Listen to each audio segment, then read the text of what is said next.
Bonjour et bienvenue sur la chaîne Readbook. Aujourd'hui, nous allons résumer le livre Réfléchissez et devenez riche de Napoléon Hill. N'hésitez pas à vous abonner, à aimer si le contenu vous plaît, et à laisser un petit commentaire. Bonne écoute. Réfléchissez et devenez riche de Napoléon Hill. Contexte et genèse du livre. Napoléon Hill a consacré plus de 20 ans à étudier les habitudes et méthodes des personnes les plus riches et influentes de son époque, notamment Andrew Carnegie, Henry Ford, Thomas Edison, et plus de 500 autres millionnaires. Ce livre synthétise les principes communs qu'il a identifiés chez ces individus prospères. Les 13 principes fondamentaux de la richesse. 1. Le désir ardent. Tout commence par un désir brûlant et spécifique.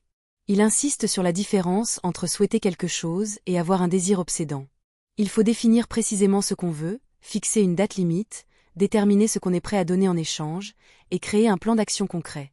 Le désir doit être si intense qu'il consume littéralement la personne. 2. La foi est l'élément chimique de l'esprit qui, mélangé à la prière, donne un accès direct à l'intelligence infinie. Il explique que la foi peut être développée par l'autosuggestion répétée. Il faut se convaincre absolument que l'objectif sera atteint, même sans preuve tangible. Cette conviction inébranlable influence le subconscient et guide vers les opportunités. 3. L'autosuggestion, c'est le médium de communication entre la pensée consciente et le subconscient. Il recommande de répéter quotidiennement ses objectifs à haute voix, avec émotion et conviction. Cette répétition programme le subconscient qui travaille ensuite 24h24 pour attirer les circonstances favorables. 4. La connaissance spécialisée. La connaissance générale ne mène pas à la richesse. Il faut acquérir ou avoir accès à des connaissances spécialisées dans son domaine choisi. Il distingue entre connaître et savoir où trouver l'information. L'important est d'organiser et d'utiliser la connaissance, pas seulement de la posséder. 5. L'imagination. Il identifie 2 types d'imagination. Synthétique, qui combine des idées existantes, et créatrice, qui crée du nouveau. L'imagination est l'atelier mental où tous les plans sont façonnés. Toutes les fortunes ont commencé par une idée, et l'imagination est le laboratoire où ces idées prennent forme. 6. La planification organisée. Les désirs se transforment en richesse par des plans précis et persistants. Il énumère les qualités essentielles du leadership: courage inébranlable, self-control, sens aigu de la justice, fermeté de décision, habitude de faire plus que ce pour quoi on est payé, personnalité agréable, empathie et compréhension, maîtrise du détail, volonté d'assumer la responsabilité complète, coopération. 7. La décision. L'analyse de plusieurs centaines de personnes ayant accumulé des fortunes révèle que toutes avaient l'habitude de prendre des décisions rapidement et de les changer lentement, si jamais. Les gens qui échouent prennent des décisions lentement et les changent fréquemment. La procrastination est l'opposé de la décision. 8.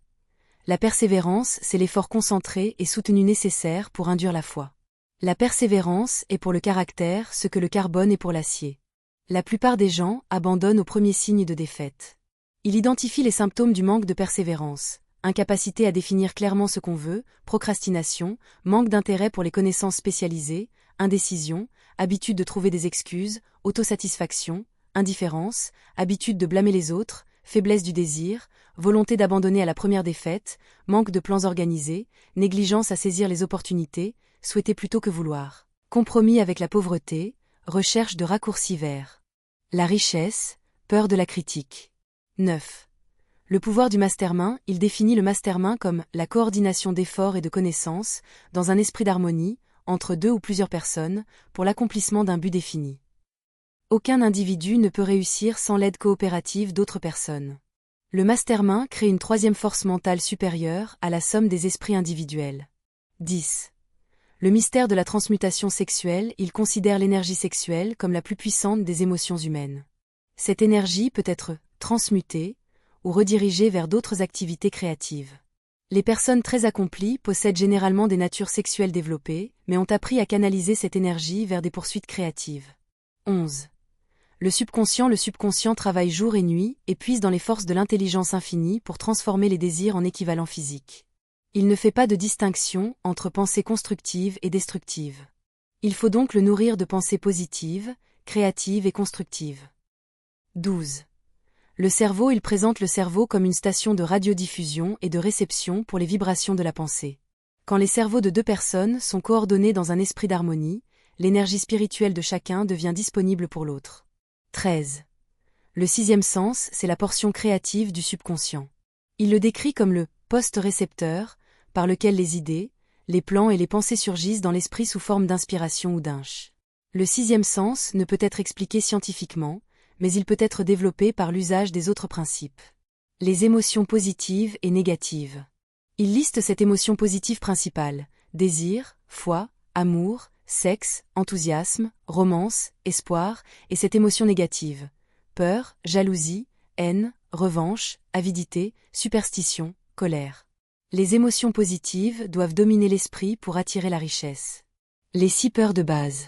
La peur de la pauvreté paralyse la faculté de raison, détruit l'imagination, tue l'initiative, mène à l'incertitude, encourage la procrastination, efface l'enthousiasme et rend impossible l'autocontrôle. La peur de la critique détruit l'initiative, détruit l'imagination, limite l'individualité, ôte la confiance en soi, atténue l'ambition. La peur de la maladie, souvent liée à des suggestions négatives et à l'hypocondrie. La peur de perdre l'amour de quelqu'un, peut être la plus douloureuse de toutes les peurs. La peur de la vieillesse, ralentit l'initiative et détruit l'ambition.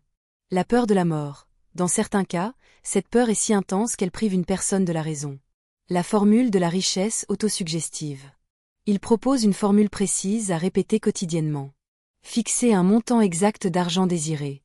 Déterminer exactement ce qu'on donnera en échange. Établir une date définitive d'acquisition. Créer un plan précis et commencer immédiatement. Écrire une déclaration claire incorporant ces 4 points. Lire cette déclaration 2 fois par jour, matin et soir. Le concept d'intelligence infinie.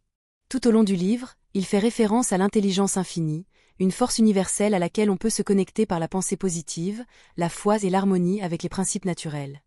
Cette force guide vers les opportunités et les solutions. Les clés pratiques du succès. Définir un objectif principal. Avoir un but dominant qui occupe la majorité des pensées et énergies. Développer une personnalité magnétique. Cultiver des qualités qui attirent la coopération des autres. Apprendre de l'échec. Chaque défaite porte en elle la graine d'un avantage équivalent. Contrôler son environnement mental. S'entourer d'influences positives et éviter la négativité. Message Central. Le livre révèle que la richesse et le succès ne sont pas le résultat de la chance ou de circonstances favorables, mais l'application systématique de principes mentaux et spirituels précis. La pensée est la chose la plus organisée de l'univers, et en dirigeant ses pensées de manière constructive et persistante, on peut littéralement transformer sa réalité matérielle. L'essence du message il est que nous devenons ce à quoi nous pensons le plus souvent, et que la richesse commence dans l'esprit avant de se manifester dans le monde physique. Si vous avez apprécié cette vidéo, n'oubliez pas d'aimer, partager et laisser un commentaire. Cela nous aide énormément et nous encourage à publier encore plus de résumés de livres inspirants. Merci pour votre soutien et à très bientôt sur Readbook.